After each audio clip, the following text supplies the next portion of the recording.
ನಂತರದಲ್ಲಿ ಶ್ರೀ ಗೌಸಿದೇಶ್ವರ ಮಹಾರಾಜ್ ಶ್ರೀ ಗೌಸಿದೇಶ್ವರ ಮಹಾರಾಜ್ ಜಯ ಮಂಗಲಂ ಜಯ ಪಾರ್ವತಿ ಪತರ ಮಹಾದೇವ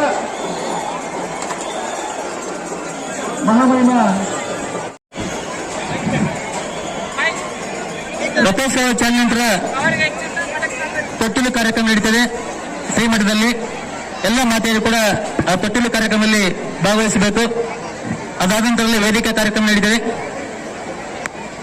ರಥೋತ್ಸವ ಪರಮ ಪೂಜ್ಯರಾದ ಲಿಂಗೇಶ್ವರ ಮಹಾಸ್ವಾಮೀಜಿಯವರನ್ನ ವೃಂದದಲ್ಲಿ ಸ್ಮರಿಸುತ್ತಾ ಈ 31ನೇ ವರ್ಷದ ಜಾತ್ರಾ ಮಹೋತ್ಸವದಲ್ಲಿ ಪಾಲ್ಗೊಂಡಿರ್ತಕ್ಕಂಥ ಎಲ್ಲ ಪೂಜ್ಯರಲ್ಲಿ ನಮಸ್ಕರಿಸಿ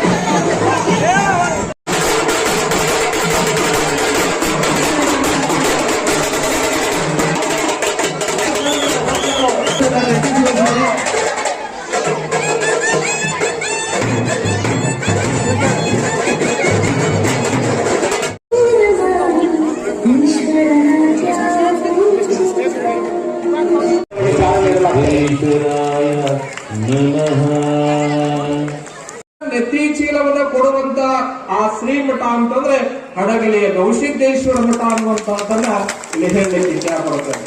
ಕೊಪ್ಪಳದ ಗೌಸಿದ್ದೇಶ್ವರನ ಮಠದಲ್ಲಿ ಕೂಡ ಅನೇಕ ವಿದ್ಯಾರ್ಥಿಗಳು, ಆ ವಿದ್ಯಾರ್ಥಿಗಳಿಗೆ ಅನೇಕ ಬಡ ಮಕ್ಕಳಿಗೆ ವೃದ್ಧಾಶ್ರಮದೊಳಗಿರುವಂತ ತಂದೆ ತಾಯಿಗಳಿಗೆ ಅವರೆಲ್ಲರೂ ಕೂಡ ಏನ್ ಮಾಡ್ತಾರೆ ಅಂತಂದ್ರೆ ಅರಿವು ಕೊಡ್ತಾರೆ, ಆದ್ರ ಹೊಟ್ಟಿಗೂ ಕೂಡ ಅನ್ನವೂ ಕೂಡ ಕೊಡ್ತಾರೆ ಅನ್ನುವಂತಹದನ್ನ ಶ್ರೀಮಠಗಳು ಮಠಗಳು ಮಾತ್ರ ಮಾಡ್ಕೋತ ಬರ್ತಾವೆ. ಆದ್ರೆ ಸರ್ಕಾರದವರು ಕೂಡ ಕೊಡ್ತಾರೆ. ಯಾವ ರೀತಿಯಾಗಿ ಕೊಡ್ತಾರೆ ಅಂತಂದ್ರೆ ತಾತ್ವಿಕವಾಗಿ ಕೊಡ್ತಾರೆ ಅನ್ನುವಂತಹದನ್ನ ಹೇಳಲಿಕ್ಕೆ ಇಚ್ಛಾ ಪಡ್ತಾನೆ.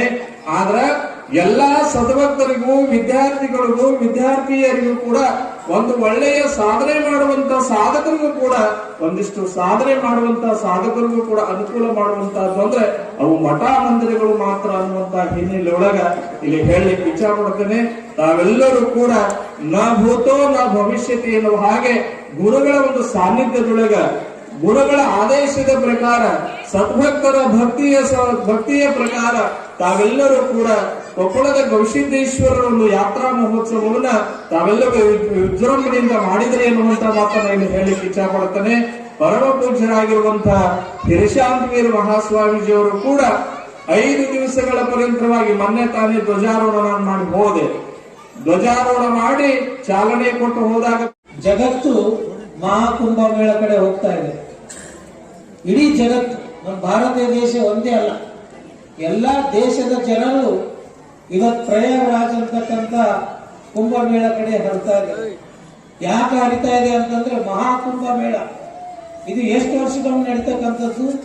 144 ವರ್ಷಕ್ಕೊಮ್ಮೆ ನಡೀತಕ್ಕಂಥದ್ದು. ಬರೀ ಕುಂಭಮೇಳ 3 ವರ್ಷಕ್ಕ 12 ವರ್ಷಕ್ಕ 6 ವರ್ಷಕ್ಕ ಇವೆಲ್ಲ ಆಗ್ತಾ ಇರ್ತವೆ. ಆದ್ರೆ ಮಹಾಕುಂಭ ಮೇಳ ಯಾವಾಗ ನಡೀತೈತೆ ಅಂದ್ರ 144 ವರ್ಷಕ್ಕೊಮ್ಮೆ ನಡೀತಕ್ಕಂಥ ಮಹಾಕುಂಭ ಮೇಳ. ಇವತ್ತು ನೋಡಿ, ವಿಜ್ಞಾನಿಗಳು, ದೊಡ್ಡ ದೊಡ್ಡ ರಾಜಕಾರಣಿಗಳು ಎಲ್ಲರೂ ಕೂಡ ಅದು ಲೋಕಾರೂಢಿ.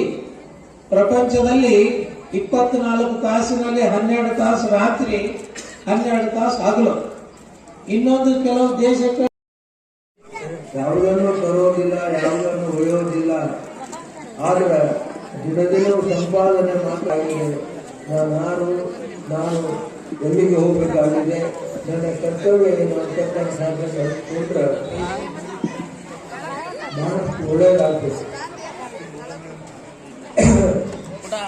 ನಮ್ಮ ನಗಡಿ ಕಮ್ಮು ಎಲ್ಲ ತೊಂದರೆ ಇದ್ರು ಕೂಡ ಶ್ರೀಗಳವರು ದಯಮಾಡಿಸ್ಬೇಕು ಅಂತವರ ಒಂದು ಇದಕ್ಕೆ ಈ ಕಾರ್ಯಕ್ರಮದಲ್ಲಿ ಭಾಗಿಗಳಾಗ್ತಕ್ಕಂಥ ಒಂದು ಅವಸರ ಬಂದು, ಆದರೂ ಕೂಡ ಅಂದಿನ ಸಂದರ್ಭ ಸನ್ನಿವೇಶವನ್ನು ನೋಡಿ ಅಂತ ರೀತಿಯೊಳಗೆ ಅವರು ಮಾಡ್ತಕ್ಕಂಥ ಸೇವೆ ಅದು ಇವತ್ತು ಎಲ್ಲರಿಗೂ ಕೂಡ ಮೆಚ್ಚುವಂತ ಅಂತು. ಒಮ್ಮೆ ಒಂದು ಸಂದರ್ಭ ನಡೀತು. ಒಬ್ಬ ತಾಯಿ ಅವನಿಗೆ ಒಳ್ಳೆ ಮಗನಿದ್ದ. ಮಗ ಬಹಳ ಬುದ್ಧಿವಂತ ಮಗ ಇದ್ದ. ಅವರು ತಾಯಿ ಮಗ